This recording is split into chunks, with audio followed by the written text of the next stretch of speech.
अज्ञानता को मिटाने के लिए सबका हितकारी आएगा।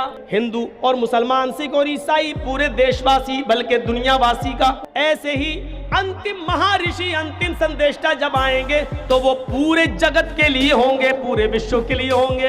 अगर मैं आपसे कहूं कि इस्लाम का अंत कब और कैसे होगा, ये बात खुद मोहम्मद ने बताई थी, तो आप क्या करेंगे? रुको, ये सिर्फ एक सनसनीखेज दावा नहीं है। ये वो वाक्य है जिसने मुस्लिम इतिहास की सबसे छुपाई गई परतों को हिला दिया है। क्योंकि जब कोई धर्म अपने संस्थापक की जबान से ही अपने पतन की तारीख सुन ले, तो सवाल सिर्फ धार्मिक नहीं, अस्तित्व का बन जाता है। इस वीडियो में जो आप जानने वाले हैं वो न तो किसी मौलाना ने बताया, न किसी न्यूज चैनल ने। ये वो भविष्यवाणियां हैं जो किताबों में दबी रहीं और जुबानों से मिटा दी गईं, लेकिन अब वो उजागर होंगी एक एक कर, ठोस सबूतों के साथ। क्या आपने कभी सोचा क्यों इस्लाम 73 फिरकों में बटा? क्यों हर फिरका खुद को सही और बाकी सबको काफिर कहता है? और सबसे बड़ा झटका, क्यों अबू हुरैरा, हजरत अली और खुद मोहम्मद ने कहा कि इस्लाम आखिरकार दो मस्जिदों के बीच सिमट जाएगा, जैसे कोई घायल सांप बिल में लौटता है? ये कोई थ्योरी नहीं, ये आग है। और इस वीडियो में आप उसकी चिंगारी महसूस करेंगे। तो आंखें झपकाना मत, पीछे जाना मत, क्योंकि अब जो सामने आएगा वो न केवल इस्लाम के इतिहास को बदल देगा, बल्कि आपके सोचने का नजरिया भी। दोस्तों, एक छोटी सी रिक्वेस्ट है आप सबसे, कमेंट में जरूर बताएं कि आप इस वीडियो को भारत के किस शहर या गांव से देख रहे हैं। आपके एक कमेंट से हमें यह जानने में मदद मिलेगी कि हमारी आवाज कहां कहां तक पहुंच रही है और हमारा यह संदेश किन किन कोनों तक गूंज रहा है। कौन जाने आपका नाम पढ़कर कोई दूसरा दर्शक भी उसी जगह से निकले और बोले, अरे मैं भी यहीं से हूं। हम सब मिलकर एक ऐसी कम्युनिटी बना सकते हैं जो सिर्फ स्क्रीन तक सीमित नहीं बल्कि दिलों से जुड़ी हो। और हाँ, वीडियो को अभी लाइक जरूर कर दें, क्योंकि आपका एक लाइक हमें यह बताता है कि आप इस सच्चाई के साथ खड़े हैं और चाहते हैं कि ये बात औरों तक भी पहुंचे। अब चलिए बढ़ते हैं उस सच की ओर जिसे दबाया गया, लेकिन आज नहीं दबेगा। क्या आप जानते हैं, इस्लाम खुद अपने संस्थापक की जबानी ही अंत को प्राप्त होगा। ये कोई अफवाह नहीं, कोई मनगढ़ंत कल्पना नहीं। ये बात कही थी खुद पैगंबर मोहम्मद ने।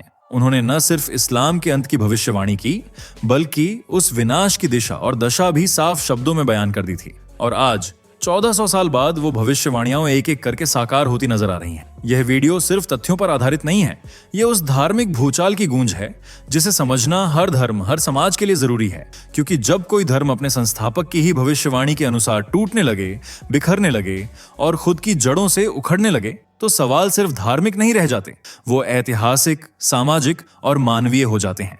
आप सोच रहे होंगे, क्या वाकई मोहम्मद ने ऐसा कुछ कहा था? क्या वाकई इस्लाम का अंत भविष्यवाणी में दर्ज है? और अगर हां, तो फिर क्यों ये बातें आम मुसलमानों से छुपाई जाती हैं?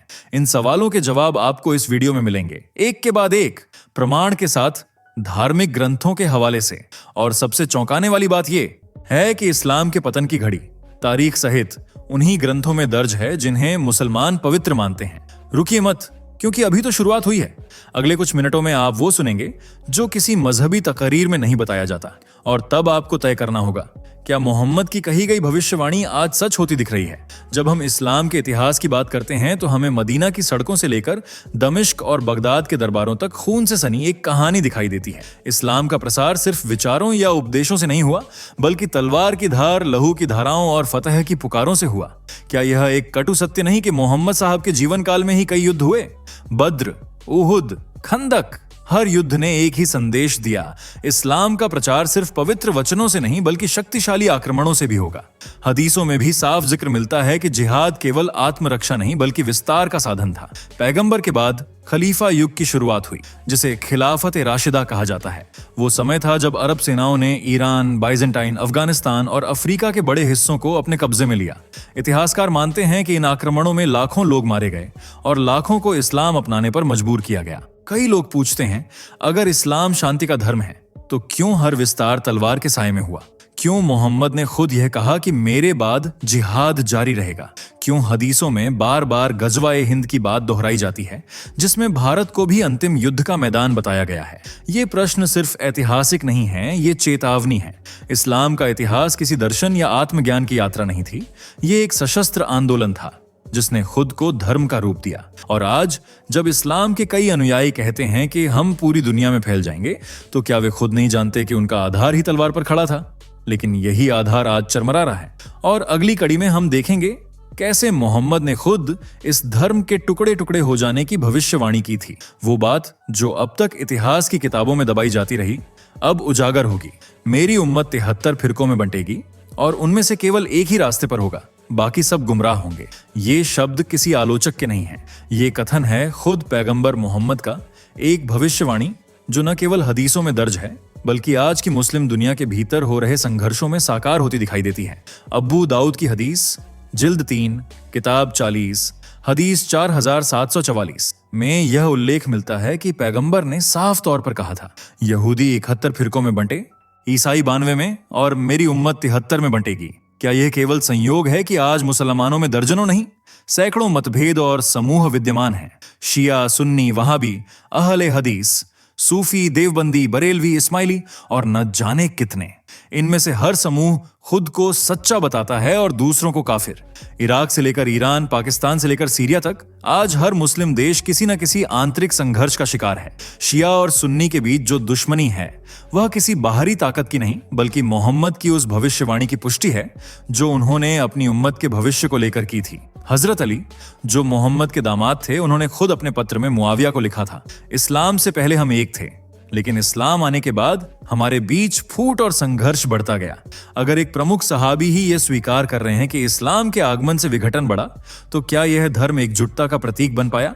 आज जब मुस्लिम समाज भीतर ही भीतर जूझ रहा है, कभी विचारधारा को लेकर, कभी नेतृत्व को लेकर, तो कहीं सत्ता के लिए, तो सवाल उठता है, क्या यह विभाजन मोहम्मद की चेतावनी का हिस्सा था? और अगर सिर्फ एक फिरका ही सही रास्ते पर है जैसा मोहम्मद ने कहा, तो बाकी 92 क्या कर रहे हैं? क्या वे गुमराही के रास्ते पर नहीं हैं? और अगर अधिकांश गुमराह हैं, तो क्या यह धर्म अपने पतन की ओर नहीं बढ़ रहा? यह खुद नबी की जबान से निकली हुई बात है और यही कारण है कि अब अगली हदीसें हमें उस मोड़ पर ले जाएंगी जहां इस्लाम सांप की तरह खुद को समेटते हुए सिर्फ मक्का और मदीना में बचा रह जाएगा। क्या आप तैयार हैं उस भविष्य को देखने के लिए जिसकी शुरुआत हो चुकी है? कभी सोचा है कि अगर एक धर्म अपने शुरुआती वर्षों में ही अपने ही लोगों के बीच फूट और संघर्ष का गवाह बने, तो क्या वह दीर्घकालिक स्थिरता पा सकता है?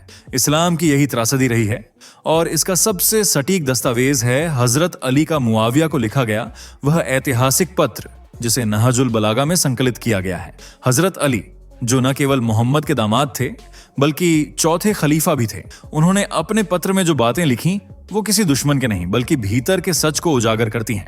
उन्होंने लिखा, इस्लाम से पहले हम एक थे, अरबों में एकता थी, लेकिन जब इस्लाम आया तभी से हमारे बीच मनमुटाव, पाखंड और संघर्ष बढ़ते गए। ये सिर्फ एक भावनात्मक बयान नहीं बल्कि उस कटु यथार्थ की स्वीकारोक्ति है जिसे मुसलमान आज भी महसूस कर रहे हैं। मुआविया ने अली पर आरोप लगाया कि उन्होंने तलहा और जुबैर की हत्या करवाई। अली ने जवाब दिया कि उन्हें सफाई देने की कोई आवश्यकता नहीं है क्योंकि वे खुद मदीना से निर्वासित किए गए थे। क्या यह वही उम्मत है जिसे मोहम्मद ने भाईचारे की मिसाल कहा था? नहजुल बलागा में यह भी लिखा है कि कुछ मुसलमानों ने मस्जिदें सिर्फ इसलिए बनाई ताकि दूसरों को नुकसान पहुंचाया जा सके और उन्हें आतंकवाद की योजना बनाने का स्थान मिल सके। ये बयान कुरान की सूरह अल-तौबा 9:707 से 708 तक की पुष्टि करता है जिसमें ऐसी मस्जिदों को फितना की जगह कहा गया है। अगर शुरुआती सहाबी ही इस्लाम के नाम पर हो रहे पाखंड और मनमानी की आलोचना कर रहे थे, तो आज का मुसलमान आंखें क्यों मूंदे हुए हैं? क्यों आज भी उम्मत खुद को टूटने से रोक नहीं पा रही? इस पत्र ने साबित किया कि मोहम्मद के बाद इस्लाम को जोड़ने वाला कोई विचार नहीं बचा था। बस सत्ता, संप्रदाय और संदेह का खेल शुरू हो चुका था और यह सिर्फ शुरुआत थी। अगले हिस्से में हम देखेंगे वो हदीसें जो बताती हैं कि इस्लाम का सिमटना और उसका अंत किस तरह से लिखा जा चुका है, एक सांप की तरह जो बिल में लौट रहा है। इस्लाम उसी तरह सिमट जाएगा जैसे एक सांप अपने बिल में लौट जाता है। ये बात किसी आलोचक या विरोधी ने नहीं कही। ये शब्द हैं अब्बू हुरैरा के, जो पैगंबर मोहम्मद के सबसे विश्वसनीय सहाबी माने जाते हैं और यह हदीस दर्ज है सहीह बुखारी, जिल्द 3, किताब 31, हदीस 1267 में। अब्बू हुरैरा कहते हैं कि पैगंबर ने फरमाया, इस्लाम धीरे धीरे सिकुड़ता जाएगा और अंततः मक्का और मदीना के 2 मस्जिदों के बीच ही सीमित रह जाएगा, जैसे कोई सांप अपने बिल में लौट आता है। क्या आप इस प्रतीक की गहराई को समझते हैं? सांप जो फन फैलाकर डराता है, फुफकारता है, लेकिन अंत में थक कर अपने बिल में सिमट जाता है। ये केवल एक चेतावनी नहीं बल्कि एक छवि है, एक भविष्यवाणी जो बताती है कि इस्लाम जितना फैला उतनी ही तेजी से वह सिमटेगा भी। आज देखिए, यूरोप, अमेरिका, एशिया, हर जगह इस्लामी कट्टरता के खिलाफ लहरें उठ रही हैं। आतंकवाद के चलते इस्लाम पर सवाल उठ रहे हैं और खुद मुस्लिम देशों में इस्लाम की अलग अलग व्याख्याएं एक दूसरे से टकरा रही हैं। अफगानिस्तान, सीरिया, इराक, जरेनिया, क्या इन जगहों पर इस्लाम शांति का प्रतीक बन पाया? और सबसे जरूरी बात, मुसलमानों का खुद अपने धर्म से मोहभंग। यूरोप और अरब देशों में लाखों मुसलमान अब एक्स मुस्लिम कहलाते हैं। क्या यह उसी सर्प संकेत की शुरुआत नहीं है जो मोहम्मद ने देखा था? अबू दाऊद की एक और हदीस, जिल्द 3, किताब 40, हदीस 4744 में भी यह बताया गया कि इस्लाम एक समय पर सिमटेगा और उस समय जो उससे हट जाएगा वही बचेगा, यानी बचेगा वो जो इस पतन को पहचान ले। क्या ये सिर्फ धार्मिक कल्पनाएं हैं या फिर हम उस युग में प्रवेश कर चुके हैं जहां इस्लाम का फन झुकने लगा है? अब जब इस्लाम खुद अपनी जड़ों की ओर लौटने लगा है, मक्का और मदीना तक सिमटने को मजबूर है, तो अगली बार हम देखेंगे हजारों साल पहले भविष्य पुराण में क्या लिखा गया था इस्लाम के उदय और अंत के बारे में। क्या हिंदू शास्त्रों ने भी इस मोड़ की भविष्यवाणी की थी? क्या आप जानते हैं इस्लाम के उद्भव से हजारों साल पहले ही सनातन धर्म के ग्रंथों में उसकी भविष्यवाणी की जा चुकी थी। भविष्य पुराण महर्षि वेद व्यास द्वारा रचित एक प्राचीन ग्रंथ केवल धार्मिक कथा नहीं बल्कि मानवता के भविष्य की चेतावनी है। इसमें स्पष्ट संकेत हैं उस धर्म के बारे में जो रेगिस्तान से निकलेगा, तलवार उठाएगा और अंततः अपने ही कर्मों से समाप्त हो जाएगा। यहां हम प्रस्तुत कर रहे हैं भविष्य पुराण के कम से कम 3 उल्लेख जो मोहम्मद और इस्लाम की विशेषताओं को चौंकाने वाले तरीके से दर्शाते हैं। पहला, भविष्य पुराण खंड 3 अध्याय 1। एक समय रेगिस्तान की भूमि से एक ऐसा व्यक्ति उठेगा जिसकी भाषा ऊंची होगी, सिर पर छोटी नहीं होगी, मूंछें कटेंगी और वह मानव जाति को त्राहिमाम कर देगा। वह अपने अनुयायियों से कहेगा कि वे अपने लिंग के अग्रभाग को काटें और सबको समाप्त करने का प्रयास करें। उसका नाम मोहम्मद होगा और उसका धर्म पैशाच धर्म कहलाएगा। क्या यह केवल संयोग है कि ये सभी लक्षण इस्लाम की परंपरा से मेल खाते हैं? सुन्नत, सर्कमसिशन, बिना छोटी और मूंछ के पहचान और लड़ाई को धार्मिक साधन मानना। दूसरा, भविष्य पुराण खंड 3 अध्याय 3। असुरों के वंश से उत्पन्न यह धर्म युद्ध और रक्तपात को पूजा मानेगा। वे अपने आप को धर्मात्मा कहेंगे लेकिन उनका आचरण अधर्म को जन्म देगा। ये लोग गौहत्या करेंगे, स्त्रियों को पर्दा पहनाएंगे और मूर्ति पूजकों का नाश करेंगे। ये धर्म एक समय तक फैलेगा, फिर आपस में ही विभाजित होकर समाप्त हो जाएगा। यहाँ न केवल इस्लाम की विस्तारवादी और हिंसात्मक प्रवृत्ति पर प्रकाश डाला गया है बल्कि ये भी बताया गया है कि अंततः इसका अंत आपसी टकराव से होगा, जैसा आज शिया सुन्नी संघर्ष और फिरकों के युद्ध में दिखता है। 3 भविष्य पुराण खंड 4 अध्याय 2। जब कलयुग का मध्यकाल होगा तब यह धर्म पृथ्वी पर प्रबल होगा, लेकिन जैसे ही इसका प्रभाव चरम पर पहुंचेगा वैसे ही एक श्वेत योग का आरंभ होगा और यह धर्म उसी भूमि में सिमट जाएगा जहां से यह निकला था। उसका झंडा गिर जाएगा और नाद ध्वनि शांत हो जाएगी। यह संदर्भ उस श्वेत युग की बात करता है जिसे सत्य की पुनः स्थापना का काल माना गया है और इस्लाम का अपने उद्गम स्थल तक सिमट जाना मोहम्मद की सांप के बिल वाली हदीस की गूंज प्रतीत होता है। तो सोचिए, क्या यह सिर्फ प्रतीकात्मक शब्द हैं या फिर सचमुच एक दिव्य दृष्टि से की गई भविष्यवाणी जो आज की घटनाओं के साथ चौंकाने वाली समानता रखती है? हमें बताया गया था, हमने अनसुना किया, हमें चेताया गया था, हमने नजरें फेर लीं, लेकिन अब जब वही लक्षण, वही घटनाएं, वही पतन हमारे सामने हैं, तो क्या अब भी हम चुप रहेंगे? अगले हिस्से में अब हम देखेंगे वो अंतिम और निर्णायक भविष्यवाणी जो खुद मोहम्मद ने कही थी, जो इस्लाम के अंत की घोषणा जैसी प्रतीत होती है। आज जब हम चारों ओर देखें तो क्या दिखता है? कट्टरता, भ्रम और एक ऐसा धर्म जो अपने ही अनुयायियों से लड़ रहा है। अफगानिस्तान में तालिबान, सीरिया में गृह युद्ध, इराक में आतंक, पाकिस्तान में उग्रवाद, हर जगह एक ही धर्म के अनुयायी एक दूसरे के खून के प्यासे हैं।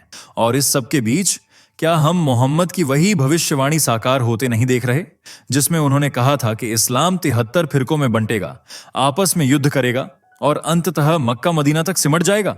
अबू हुरैरा की हदीस, भविष्य पुराण की चेतावनी और हजरत अली की स्वीकारोक्ति, ये सब हमें एक ही दिशा में संकेत दे रहे हैं। तो सवाल आपसे है, क्या अब समय नहीं आ गया है कि हम इन भविष्यवाणियों को केवल पढ़ें नहीं, समझें भी? क्या अब वक्त नहीं कि हम अपनी पहचान, अपने धर्म और अपने इतिहास को पुनः जागरूक होकर देखें? क्योंकि यदि हम अब भी आंखें मूंदे रहे तो जब यह सांप फन उठाएगा तब बचाव का कोई रास्ता नहीं होगा। अब निर्णय आपका है।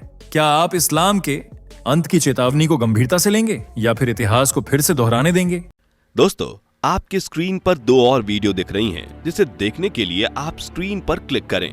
दोनों देखिएगा, बहुत अच्छी वीडियो बनी है।